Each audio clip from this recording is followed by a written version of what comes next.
Welcome back, Queen, to another episode of the Creatress of Freedom podcast. I am Annie and I am your host. Welcome, welcome, welcome. I'm so happy to be dropping on in with you today. Let's get started, shall we?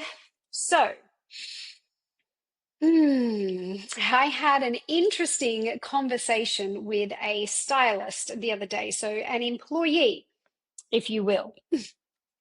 And we were chatting about consultations, actually. And, I said to her, like, how are you feeling about consultations right now? And she said to me, well, I feel like there has been a lot of shift in businesses. And she said, I'm old school. And then she followed it up with, it seems like it's more about the money than it is about the client these days. And I thought, oh, that's an interesting statement. You know, I I've been doing this type of work for like 7 years, 7 years. And so one thing that I am very, very good at is listening to your words and hearing what it is that you're saying and knowing that what you're saying is like the surface level of the conversation. And there's actually so much depth here in what actually really is going on. And so this is a really important conversation that I'm having with you today because if your staff have this mindset, they're costing you thousands and thousands and thousands and thousands and thousands and thousands of dollars, right? And so I want to unpack this conversation that was had because I know that she's not alone, and I know that she uh, is not the only one that has these thoughts. A lot of people have this belief system, right? The other thing that she followed it up with was that she said to me, and also like clients are just not spending money like they used to. And I was like, okay, radio, yeah, cool, I get it. And this is also another common theme that I'm seeing a lot in the hair and beauty industry is like people are just not spending money. The economy is so bad. Like there's all of this like blaming of external things. And oh my God, you can hear how passionate I get about it because it's just bullshit. It is honestly just bullshit. It is not actually what's going on. It's your own reality, right? Your own reality is being projected out into the world. And so if you are struggling with money, if you have this lack or scarcity mindset, then that is going to be the vision and the view that you're going to view the rest of the world in. And so you're going to project that onto everyone else, and you're going to be like, well, see, like no one has money, when in actual fact that's not actually true. That is not true. I truly believe that everybody has money, and if somebody sees the value in something, they will find the money for it.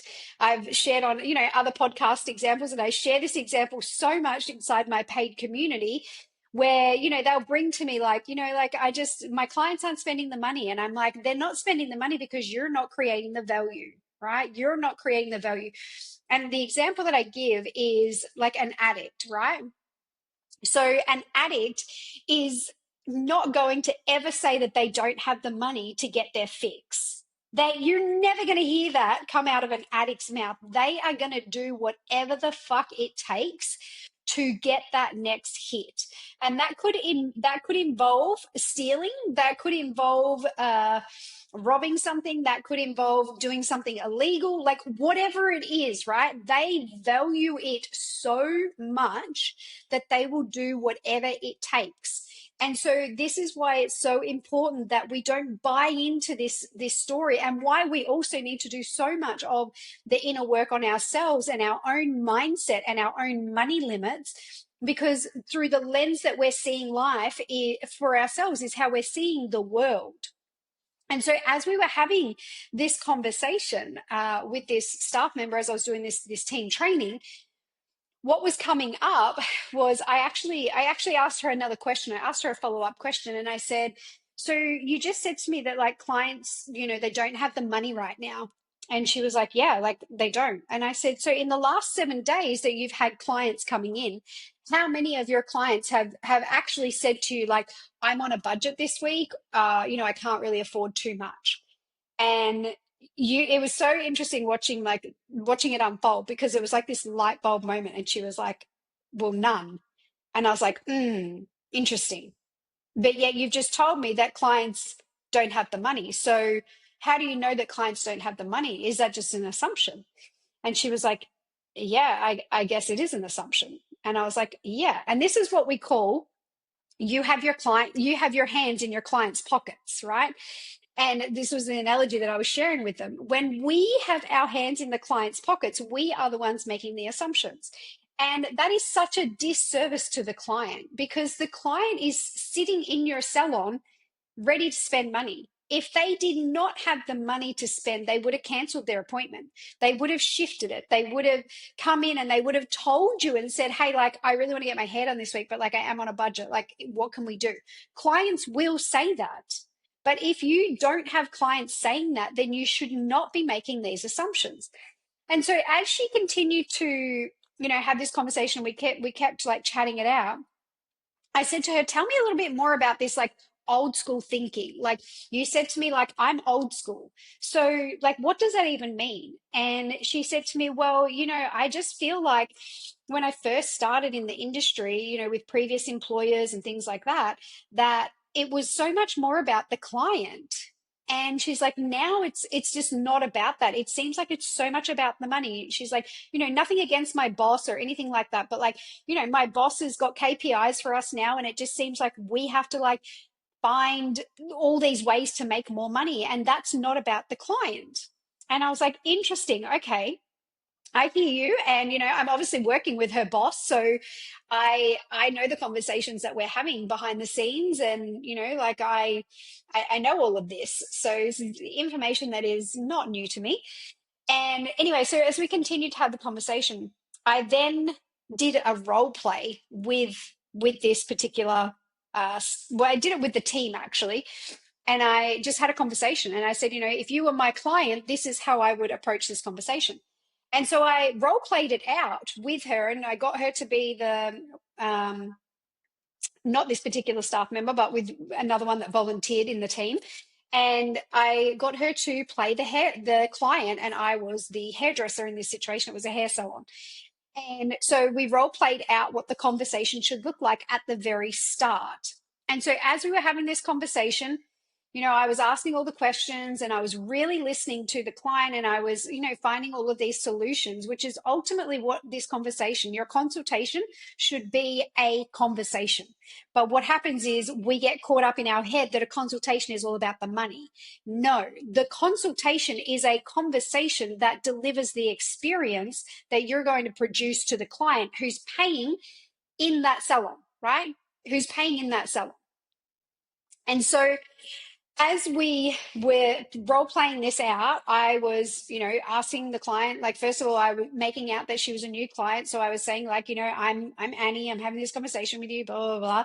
What are we doing with your hair today? And she's like telling me all the stuff. And I'm like, okay, how many weeks has it been since normally, how many weeks has it been since you have been to the salon? And she was like, it's been 12 weeks. And I'm like, is that normal for you? And she's like, no, I normally go every 6 weeks. And I'm like, okay, great. So, what I would love to see today is that in 7 weeks' time, you actually come back, because this is my first time of doing your hair. And I would love to see like what we've done, if there's any tweaks that we need to make, because it's going to take me a couple of goes to get to know how your hair grows out, how your hair takes to color. Everyone is so different and so unique. So for me to make sure that, we've ironed everything out, I would love to see you back in, 7 weeks time. Does that feel okay for you? And she's like, yep, that sounds great.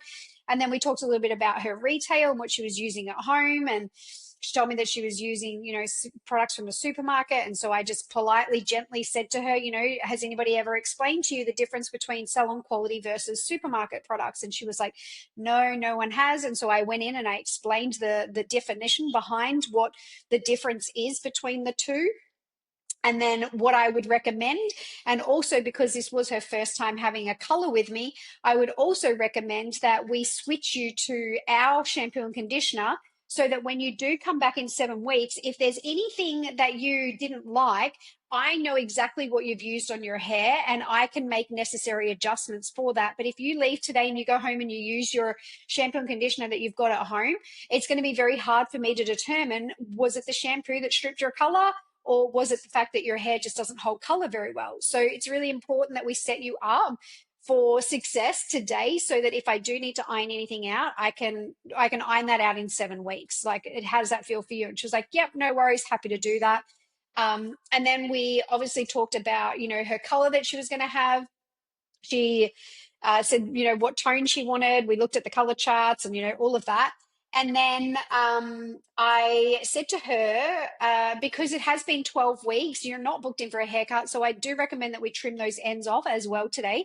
And I would also love to look at doing a treatment too in your hair to help rebuild the porous ends that you've got. Your ends are really, really dry. And you also told me that you blow dry and straighten your hair. So I want to make sure that we're protecting the hair as much as we possibly can. So how do you feel about doing that treatment today? And she was like, yeah, no worries. I was like, perfect. And, so like I had all this conversation.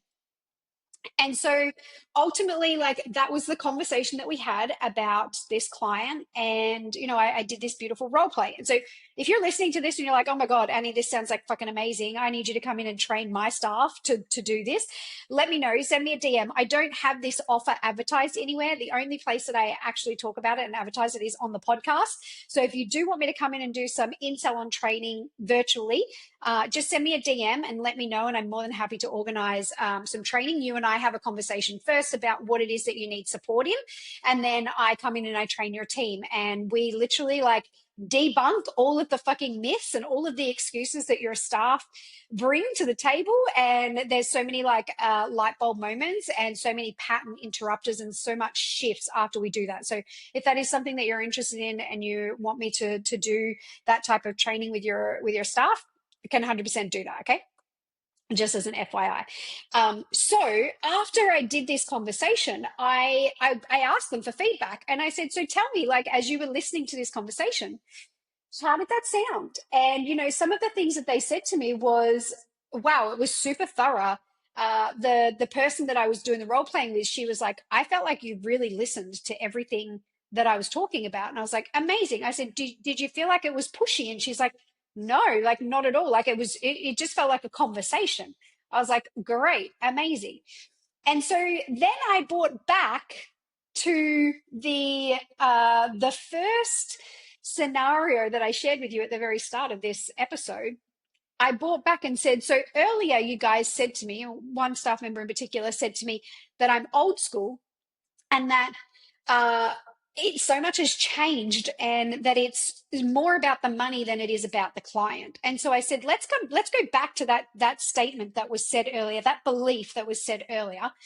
And I said, now that you've heard how this conversation actually is supposed to look, does that look like that was about the client, or does that look like that was about the money?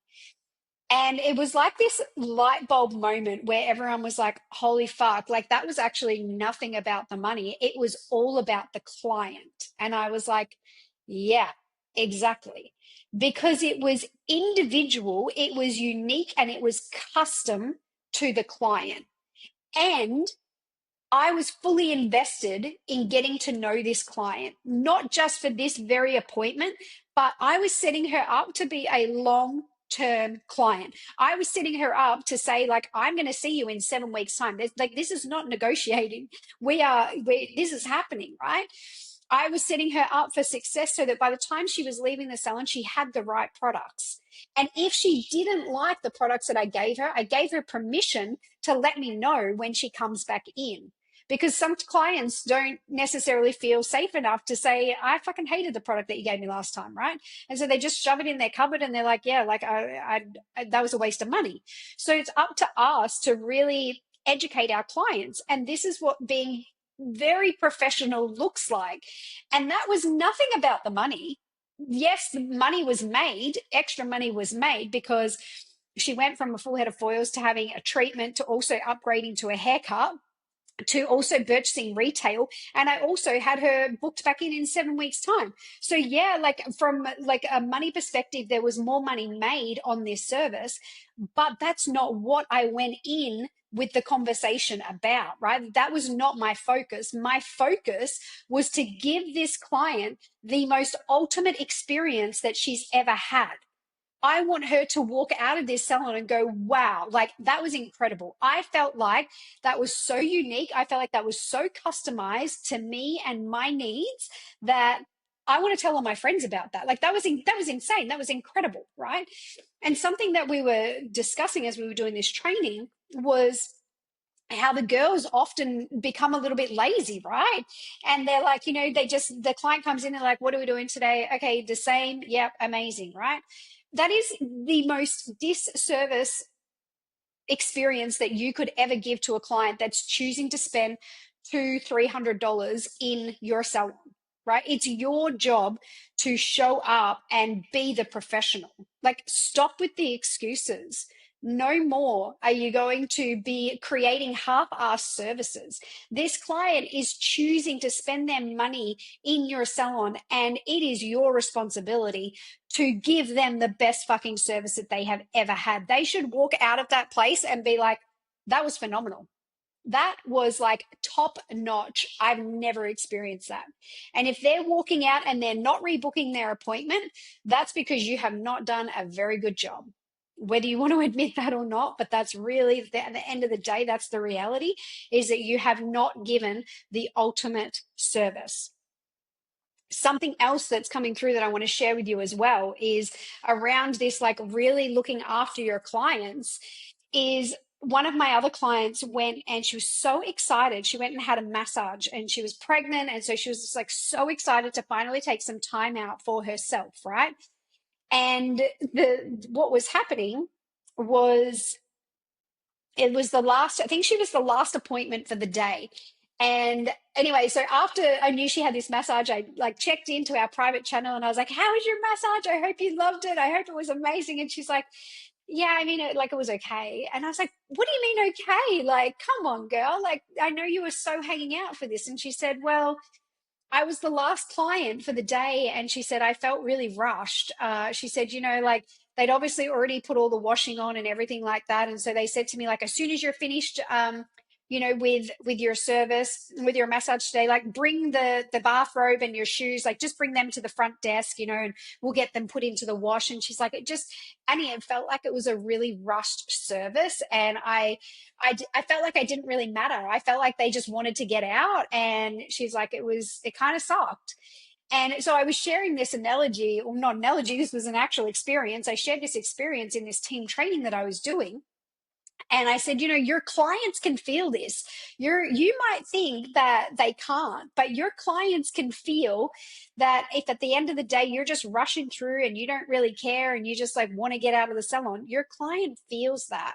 And that's not a nice place to be when you are someone that's spending $2, $3, $4, $500 in the chair and they just feel like they're a number. That's not a nice place to be in. And as I was sharing this with them, they were all like, yeah, actually, I think by the end of the day, like, I probably am a little bit like that. Like, I can't be bothered, if the client's booked in for, a full head of foils, I'll downgrade them and I'll be like, let's just do a half a head of foils today because I can't be bothered. Like, I'm so checked out. I'm so ready to go home. I'm exhausted. And, I said, and this is why it's so important that we are looking after ourselves as well. Like, what is your food intake? How is your sleep? Are you looking after yourself? Because if you know that you've got an 8-hour day and you know that you've got clients right until the end of that 8 hours, what are you doing to set yourself up to show up fully for these clients that are choosing to spend money in your salon? Right? Like, that's up to you to look after yourself. And this is what I was saying to them. Like, imagine if I showed up on this training call and I was like, yeah, I guess like I'm feeling a little tired today. And, like, what do you guys like, what do you want to work through today? You would be like, what the fuck? like, isn't this supposed to be like a training? Like, you're not being very professional right now, right? Like, you would make all of these assumptions based on how I'm showing up because you see me as the professional. And it's exactly the same with you and your clients. They see you as a professional. And if you're showing up half-assed and they're paying you, like, this is not okay. This is not okay. So start really like educating your staff to, number one, look after themselves, to make sure that they're getting the right amount of sleep, to make sure that they're not partying until 3 a.m. in the morning and then having to come and work Saturday and they're just like an absolute shit show, right? Make sure they're fueling their body right. Make sure they're moving their body. Make sure they've got grounding practices, like all of these things that help them show up as the best version of themselves. And so as I was doing this training, I said, like, if you know that by the end of the day you're exhausted and you're spent and you don't want to, you can't be bothered with that client, then something tells me that you need to start refocusing on your own personal health, because I know that their boss allocates a certain amount of time and it's enough time, right? I know that their boss does not book them back to back with no gaps, with no lunch breaks. They have ample time to do proper services. And there's no reason why they should be showing up to that last client feeling like they're completely checked out and done, unless they're not looking after themselves, right? So I think this is a really, really important conversation for us to have today, because number one, we've covered like the mindset of what your staff are saying and how, they're like, oh yeah, like all of their own internal belief systems, money belief systems, and how that's projecting into the clients and how that's a real disservice to the clients that are coming in, and how this can impact the other areas of your business. So I really hope that today's episode has landed for you to have you catching the things that your staff are saying and to start bringing awareness to it, right? Because when you really listen to it and then you buy into their stories and you're like, yeah, like I know it's hard, like, but we just got to try, guys. Like, no, like that's enabling the behavior. And this is what I was able to do in this training, was really say, like, no, no, like, you're sitting here telling me that, oh, the clients aren't buying, and clients, it's all about the money now and it's not about the client. But then after I did this beautiful conversation with the client, you told me that that was all about the client and that it wasn't about the money. But yet this is the belief system that you have, and this belief system is actually stopping you from doing the most incredible service with your clients. So if you've had any big takeaways from this, I would love to hear from you. Come and let me know. I think these are really important conversations that I've been having recently, and I'm so happy to be able to bring them to you, because I think that these are happening more often than not inside the spaces that you have created with your salon. And if you are interested in getting a little bit more support with your team and like really stepping into this level of leadership with your team and helping them hit KPIs and knowing how to lead them and knowing how to actually structure them and knowing how to help them shift that mindset beliefs that they might have, then an invitation to come and join me inside FSM, which is my Freedom Salon Manual 12-month container, where we have coaching calls, and then there's a whole heap of frameworks and strategies and tools that you can tap into that really do support you in scaling and growing to the next level within your business. If you are a little on the fence and you're like, oh, like I think I do, but like I want to know more, I don't really know if this is really like 100% suited for the problems that I'm experiencing, then book a strategy call with me and we can go through it. It's 60 minutes. We can go through where you're at, what challenges you're facing, and then I can give you a bit of a blueprint on what it would be like to shift those things, what needs to change, and give you some solutions on where you're at and what it needs to look like in order to start hitting those next money milestones, start getting that time freedom back, whatever it is that you are really desiring and craving within your business. So I'm going to leave it there for today, but I hope that you have a beautiful day, and I will talk to you real soon. Bye for now.